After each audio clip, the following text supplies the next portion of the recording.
Okay sa inyo mga kaibigan, no? Welcome back to my channel. Ito pong hub na to ay pang Muse Sporty, no? Harap tsaka likod. Ito po pang likod. At yung rim niya ay 1.4. Isa pang likod. Ito po, pangharapan po ito. Yan. Ang size po na rayos niya is 1.85 9G.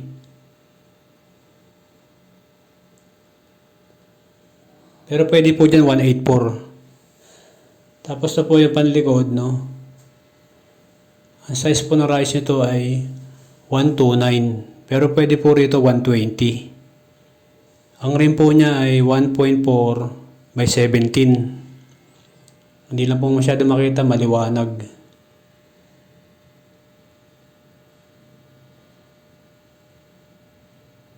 Tapos po dito po sa harapan, 1.2 by 17 yung rim po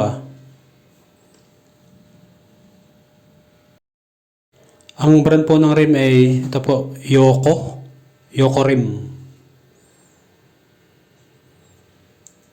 Ayan, makikita ninyo ayan mga kaibigan. Ayan, Yoko. Nasa inyo na kung anong gusto nyong brand ng rim or kulay. Ito, kakasa ko na po ito. Papakita ko sa inyo. Tara, kasa natin.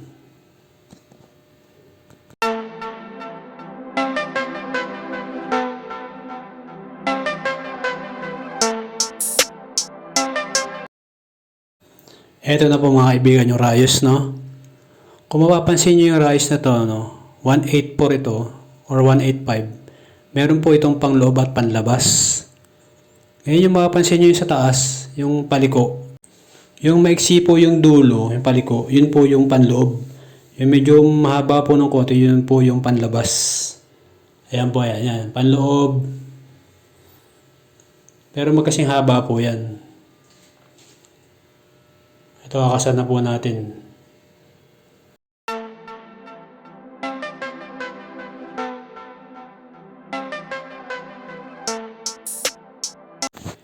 Yung size po pala ng bearing nito ay 6300. Pangharapan po ng Mio Sporty.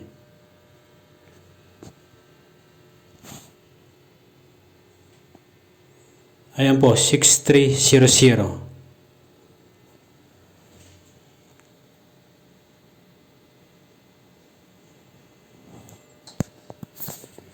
Ito na po yung starting natin, no. Maglalagay po tayo ng guide. Magkasalisihan po yan, no, mga kaibigan, ha. Ayan, kung mapapansin ninyo, ayan, no. Yung sa baba, lagi nakapwesto po yan sa bandang kaliwa ninyo. Ito po yung nasa taas sa kanan. Ayan, ganyan po yung itsura niyan. Sa kaliwa and kanan. Laging starting po tayo sa kaliwa. Pag nagsalpak po tayo sa rim, pag nag-upisa na po tayo magkabit sa rim. Ito naman po yung mga pagitan ng rayos naman, no. Meron dapat yan na allowance na pagitan na isang butas, ayan, katulad dito. Ayan, ganyan dapat.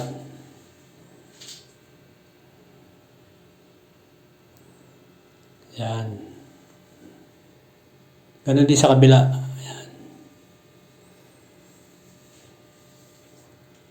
Tuloy-tuloy lang yan mga kaibigan.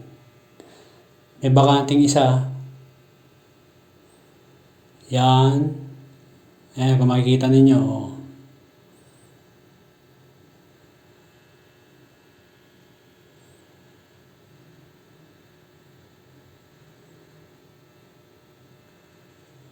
Shoutout nga pala, no, sa mga Team Sonic ng Dumaguete.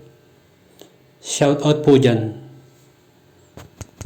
Dito po tayo mag-i-start sa bandang kaliwa ng daanan po ng pito. Ayan, yung tinuturo ko na yan. Yan po yung pinaka-guide ninyo. Para hindi po kayo malito sa pag-align. Pagkasa po na rayos po pala. Ayan, doon po mag-start. Bandang kaliwa po lagi yon. Yan. ang start nyo sa tabi ng pito, and then maglalagay po kayo ng allowance po na 3 na pagitan bago nyo ilalagay po yung pangalawang rayos. Ayan, ganyan.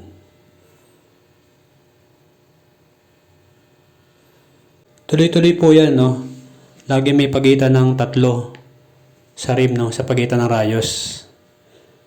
Ayan. Kung mapapansin niyo yung pagkasa, ano, ganyan lang, ano.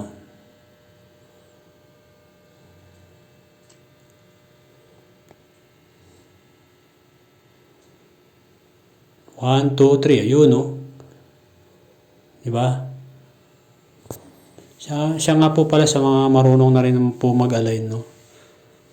Ito po sa mga hindi pa po marunong. Sa mga gusto pong matuto, ayan.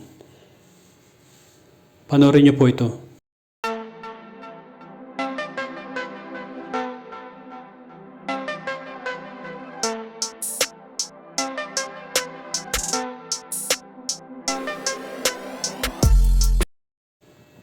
Next po, no, ibabaliktad po natin, no. Ayan, katulad po niya, no. Kung mapapansin niyo mga kaibigan, 3 butas ang pagitan, no, sa rim. Ayan, binaligtad ko na po, ayan. Tapos, make it sure nyo, no, na lahat po ng ulo ng rayos nakalabas, no. Ayan, katulad yan. Dapat po nakalabas po lahat, ha. Yung ulo ng rayos, medyo i-fix nyo po siya. Ayan, katulad po niyang ginagawa ko nito. Lahat po nakalabas po. Paikot, yan. Tapos po, balik po kayo doon sa may daanan ulit ng pito ng interior. Doon po ulit kayo mag-start. Yan, katulad po niya, no? Ganyan. Tatabihan niyo po yung isang rayos. Ganun din po yan mga kaibigan. May 3 pagitan pa rin po yan.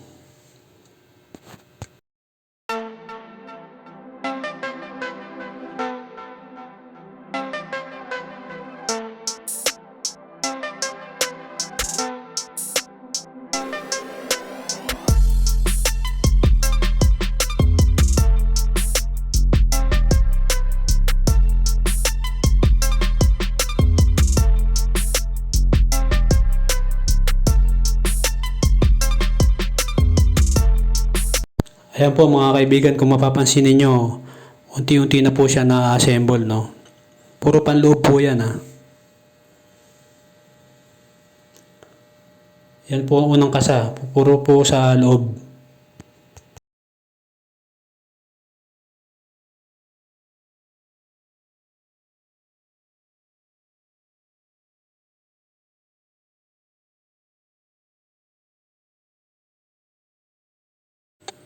Ayan po mga kaibigan, napansin nyo. Kung mapapansin nyo, no? Nakasa na yung puro panloob, no? Ngayon dito naman po tayo sa panlabas.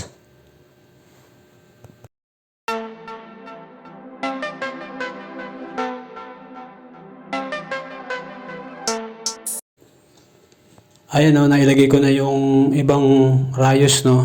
Puro panlabas. Ngayon doon naman ako sa kabila, no? Sa kabilang side naman.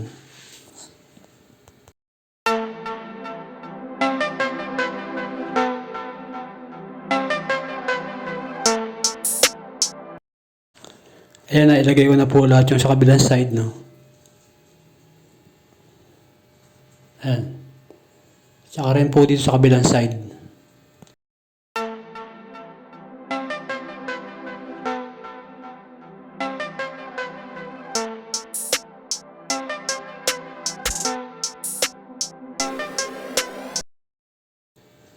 Yung panlabas po na to na rayos lahat, madali na po siya ikabit, no?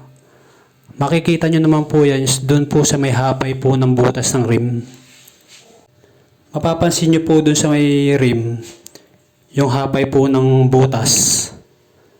Doon nyo po siya ilalagay yung rayos at lalagyan nyo na po ng ulo.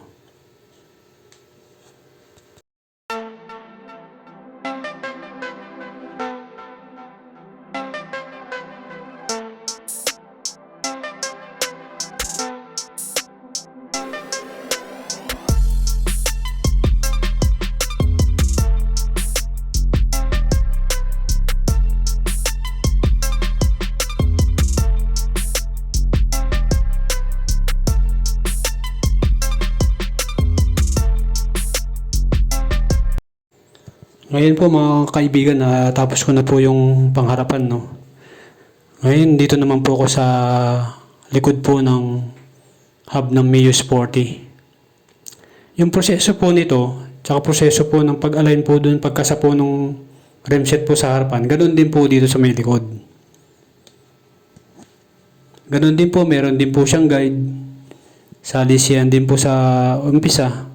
Tapos dun pa rin po mag-i-start sa daanan po ng butas ng interior sa may rim po.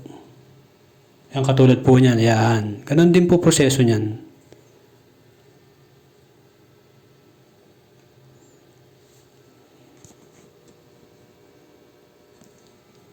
Papakita ko rin po sa inyo mamaya yung pangharapan. Yung pag-assemble niya, finished product po niya. Yan, ganun din po yan. Salisihan din po yan. Meron din pong pagitan na isang butas sa haba. Sa rim po, 3.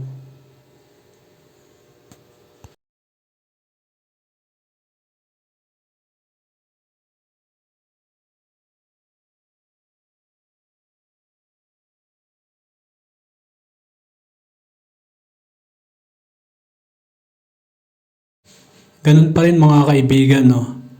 Yung pag-start niya, doon pa rin po kayo sa may butas, sa may daanan po ng pinto ng interior, bandang kaliwa.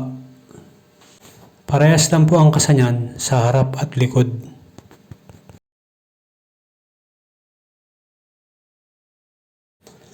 Ganun pa rin po mga kaibigan, meron pa rin pong pagitan ng 3 butas sa rim at rayos.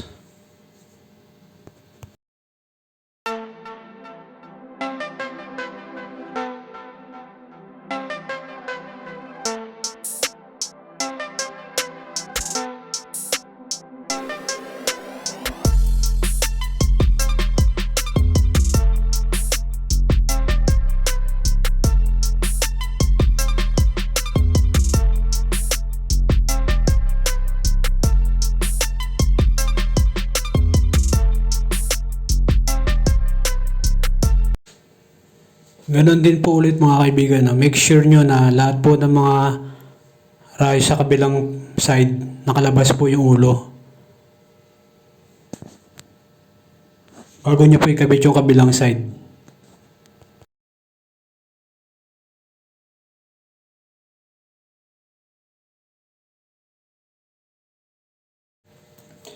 Ito na po ng mga kaibigan, na ikasa ko na, no. Hindi ko na po naipakita yung ibang video, medyo mahaba na po sa oras. Ito na po yung pinaka-finished product po niya. Yung likod, ito po yung harapan, ayan. Ayan, naikasa ko na po yan. Ayan, i-align ko na lang po yan, ihigpitan na lang po yung rayos. Ito na nga po, no, nahigpitan ko na, no. Na-align ko na po siya, na-i-align ko na. Ito na po yung pinaka-finished product.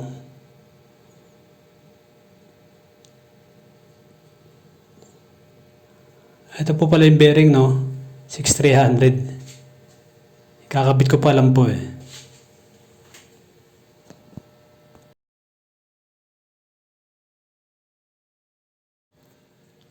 Ito nga po pala yung harapan, no? Na-i-align ko na po siya, naigpitan na po yung mga rayos.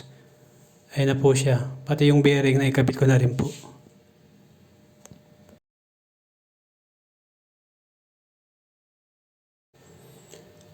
Ang size po ulit po ng rayos nito ay 184. Tapos Mio Sporty Hub pangharapan.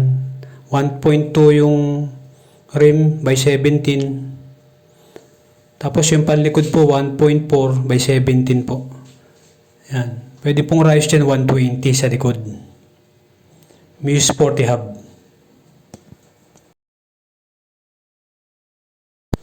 Yun lang po mga kaibigan, no? Sharing is caring, Turling Moto.